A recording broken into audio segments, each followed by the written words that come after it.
And I think it just kind of goes back to the defense problem. And after spending that time developing 0 days, and I'll say, there's a lot of misinformation out there about those types of programs. Like anything, there's good actors, bad actors, gray actors. But what I realized is, I had so much empathy for the defenders. It's a really, really impossible problem. You've got all this new information, all this new technology, and you're trying to keep up. And, you're often seen as someone that is bothering people by bugging them to update their system. And, Of course. that to me Yeah. became, I think, a lot of it is just personal maturity and getting older and seeing how bad things can get. Um, but that empathy led me to moving more towards defense, and part of that journey was at Endgame, who also switched from offense to defense. So they went, Really, they did. yeah, I yeah, they went didn't know from that. Oh, offensive cyber to an EDR solution. So I was, a oh, lot of us endpoint protection. had to Right. pivot and Oh, get into the oh, EDR, and it was fun because we essentially had a lot of those capabilities on the offensive side, and thinking about them from a different lens was yet another new area to kind of explore and to uncover. And having the background of doing these things helped you provide capabilities to defenders, right? As a defender, you have to be right all the time. As a person on offense, you only have to be right once. I would say maybe. I think it is. You don't like that, do you? Well, that sounds really overwhelming to a defender, right? And But maybe it's it really probably true. it gives is. a little too much credit to the attacker, although it is, there's rings of privilege. So it's like I'd say most people don't have those rings sufficiently far enough apart. So you may compromise a system and you've got Active Directory access to every system. In that case, the attacker needs to be right once. So Yeah. I definitely advocate for separating your trust into different rings.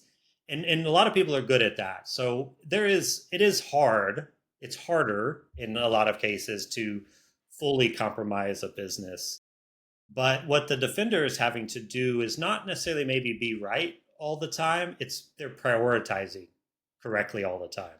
So they need to Yeah. prioritize correctly all the time. And that's really, really difficult. Yeah, the reality of defense, and I'm glad you have some empathy for it because I've always been on the defense side, is you can't fix everything. You make it as difficult for the attackers as possible. You close all the doors, many doors as you can. You try to make it so we catch them if they get in. But the whole cliche of what keeps you up at night. Well, everybody in security knows there's a way in. It's not impossible. It's possible. It's not easy for the attackers either, but it's possible, and that unfortunately is the reality of the game. It's just what happens. And there's limited budgets, Joe. We know this already, That's right? right. You can want everything and every tool and everything possible, but at the end of the day, that budget's going to be limited. Plus, as a defender, you don't have always a large team behind you, and you have to constantly be up to date on what you're learning. So I don't want to make it seem like the defenders are not doing anything. They're certainly doing a lot, probably more than they should be. But at the end of the day, again, I keep on saying that the company's only going to have a limited amount of resources, whether it's money, whether it's people, whether it's educating you. What I was getting at is not that you only need to be right once because you're always going to get in. It means if an attacker gets in, it's they got in, right? You know, but like, it's like being in a boxing ring. You know, you can put your hands up and block almost every single punch, but eventually if somebody wants to hit you, they're probably going to hit you. Now, it might not be a hard hit where you get knocked out. You might be able to get back up and defend, but you always constantly have to be on your guard in order And to you're going to defend get against a tired. defender.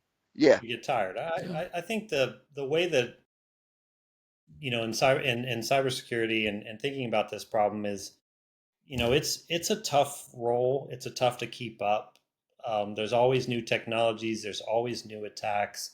There's all this new stuff, and it's easy to kind of get caught in a wheel of, well, I'm going to secure a piece of technology. I'm going to secure this thing. And that's not the right approach. The right approach is to become really good at prioritizing based off your budget, based off your time, based off your skills, and based off the company's, you know, uh, crown jewels, or what the company cares about protecting. And then trying to just, I like tabletop exercises, or collaboration, and say, what happens if this person in HR's system gets compromised? Just ignore that it might happen or that it may not happen. It's like, what happens? Because that actually drives priority, and that drives budget, and that drives, some kind of strategy. And without that, it's just going to be a bad time to be in that organization's cybersecurity program, because even if you had unlimited budget, without that insight, without that strategy, without that understanding, you're going to be actually confusing and complicating the matter. So you need visibility into your technology. You need prioritization. You need controls, but it's impossible to do all that until you've sat down and said, what are we really protecting? What happens if this device is compromised, or this data is leaked? And that's really the only thing that, in my experience, has kept me from going crazy with all the new things that come out. And that goes for vulnerabilities and exploits too. If you've had that exercise and an exploit comes out, hopefully a light bulb goes off and says, we run that router. I know exactly where it is. I have visibility into it through my logs or my, database or whatever, SIM. I'm going to go check it out.